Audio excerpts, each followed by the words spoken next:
ñaawlu naa ko ba fu ñaawlu yam rawatina nag koo xamante ne député la wala am nga responsabilité buñ la dénk.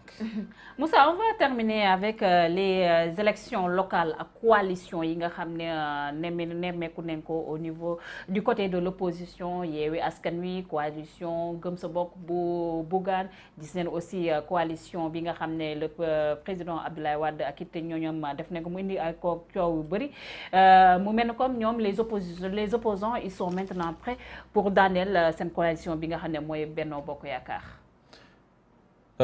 waaw ngay def ci coalition yi. lecture bi ma ci am benn la xam nga bu ñuy dëgmal ay élections c'est normal qu'il y ait des coalitions c'est très normal moo tax bu ñu former seen coalition seen objectif lenn la daaneel ñu ñun dans les communes et dans les départements ñun itam on a une machine rodée assez forte très huilée muy la coalition Benno Bokk Yaakaar. mais waaye ak choc d'ambition yi nga xam du ñu nangu ko aussi est-ce que tey jii boo leen disperser coalition yi nga xam ne mën nañoo wax ne bu Yewwi Askan bi nga xam ne mën nañoo wax ne c'est la plus grande coalition de l'opposition mu dóor leen dóor yu métti si yi les élections yi aussi. c'est de bonne guerre ñoom lépp lu ñu mën ci pexe wala lépp lu ñu xalaat ci pexe dinañ ko nas pour daaneel ñu ñu ni nag wax dëgg yàlla nous sommes forts te mbër lan 2012 ba nëga ni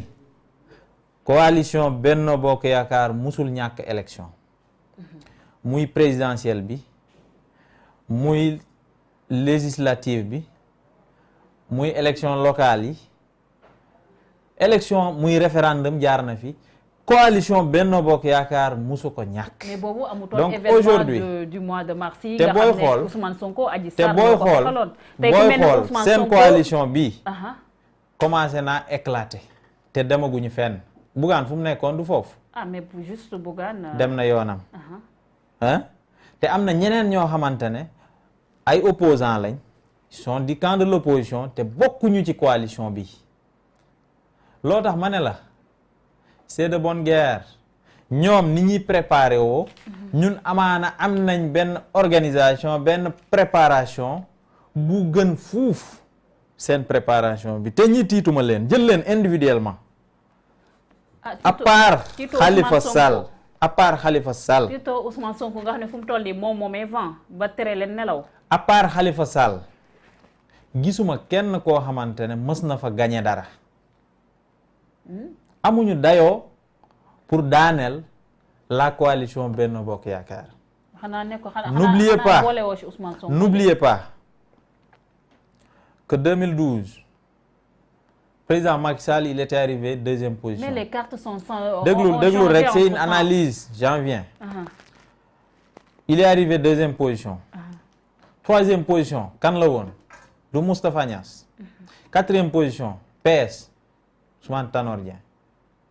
cinquième position Rewmi ñu ñëw ñooñu ñëpp ñu former la coalition Benno Bokk Yaakaar boobu ak léegi amul kenn koo xamante ne jóge na ci coalition Benno Bokk Yaakaar à part Rewmi génn après ñëwaat. mais parce que président dafa yor décret. donc dès lors que 2019 di dégommer. dès lors que 2019 la coalition même au sein de sa coalition. la coalition d'Idrissa Seck moo jëloon deuxième.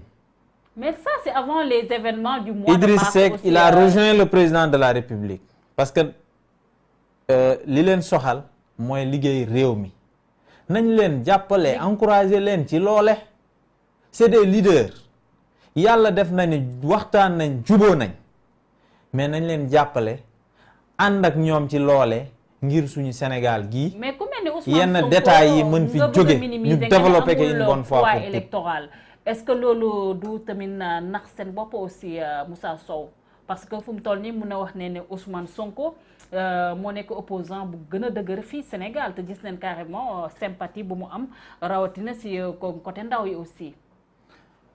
kooku tiituñu ko benn yoon. ah bon. boo xool sax l'actualité il a même des problèmes de fan lay def basam Ziguinchor Bignona Dakar Thiès et cetera mais kooku munuñ koo ragal encore une fois te bul fàtte boo amul base tu deviens aérien ngelaw li rek bu ñëwee mën na la fël yóbbaale. Donc il faudrait que ñu xam ne cette coalition Benno Bokk Yaakaar du caaxaan. C'est la coalition qui a duré le plus parmi toutes les coalitions qui ont eu à se former depuis 2000 wala depuis 1960. Donc gàcce ngalaama au leadership affirmé du président de la République. Parce que coalition bu yàggee nii bu amee ni doole c'est parce que ci wet li le leader le président de la coalition am na un certain leadership am na une certaine générosité parce que Sénégal ñëpp a ko bokk dañ koy pencoo. ñu terminer par une question boo xam ne daf la concerner directement je pense que vous êtes candidat à la mairie de Labgar c'est Labgar mu nekk ci dans le département de Linguère. C'est oui, confirmé? C'est confirmé. Je suis candidat à la candidature de la coalition Benno Bokk Yaakaar dans ma commune te am nañ ci yaakaar parce que ñi ma investir a tax. ñi ma investir yaakaar nga ni président de la République dina la. am naa yaakaar boobu parce que population yëpp ñoo jóg ne man la seen doom moom mooy nekk aujourd'hui seen doom lan la fa def lan la fa def.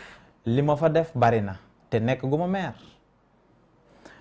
bu fekkente ne des vieux yoo xamante ne munoo wax politique à Labgar te tuddoo leen bu dee ñooñu ñoo ma investir ah nit ñi war nañ am yaakaar bu baax ne le profil que j'ai Moussa Sow il fera l'affaire des Labgarois te ñoom seen wàllu bopp ñoom ñëpp ñoo jóg toute ethnie confondue ñoo jóg ne Moussa Sow yow lañu wóolu yaa ñuy nekkal candidat amal nañ ay activité lu yàggul weekend bi passé benn village moo ma invité benn village bu ndaw rëyul noonu mais boo gisee image yi ak ñi fa ñëw village bi nu mu mobiliser woo da ngay xam ne toute la population labgaroise est derrière Moussa Sow loolu du man maa ko wax mais population yi ñoo ma bëgg a investir ñoo ma def seen candidat te gëm naa ne j'ai plus que la majorité aujourd'hui. Inch'Allah. Merci beaucoup Moussa Sow. Je rappelle que vous êtes le coordonnateur de la COJER nationale man mbégte ak bànneex laa am à chaque fois su ma la dalalee ci plateau bi le mot de la fin. Merci Ndiap bi tey yow itam maa ngi lay sant bu baax di la gërëm wax dëgg yàlla sa débat am na solo te maa ngi lay encourager ci yoon bi nga nekk. Merci. nga góorgóorlu ci bu baax te xam ne le meilleur reste à venir. Merci beaucoup. di nuyu sénégalais yépp di encourager les jeunes qui se sont déclarés candidats Surtout pour les diriger leur municipalité, Tout à fait. diriger leur commune. man de li ma mën naa leen ci jàppale. surtout les jeunes ñi nga xamante ne président de la république la ñuy jàppale vraiment nekk ci langue gi. yaa ngi politique de. di xëccoo man naa leen jàppale. J'ai pris l'engagement et je ferai tout le nécessaire. Maintenant nag y a des candidatures yoo xam ne c'est des candidatures sérieuses. ñooñu dama leen di jàppale bu baax. Y a d'autres candidatures yoo xamante ne ils sont moins sérieuses. ñooñu li ma leen di ñaan mooy ñu taxaw certes wane seen doole mais en un certain moment nañu xam ne mënuñu gagner. ñu fekk ñu mën a gagner. ñu occuper des positions yu baax. mais les candidatures sérieuses que je connais à travers le Sénégal candidature de jeunes man de naa leen jàppale te bu ma ne leen naa leen jàppale rek naa leen jàppale ci fànn yu ne nag. Inch'Allah. Inch'Allah rabbi. Merci beaucoup. Merci aux internautes yéen loon topp di ñu suivre sur nos différentes plateformes yi émission bi jeex na on se donne rendez-vous demain Inch'Allah pour le deuxième numéro de la semaine. D'ici là, prenez soin de vous et restez en compagnie de nos programmes. Merci.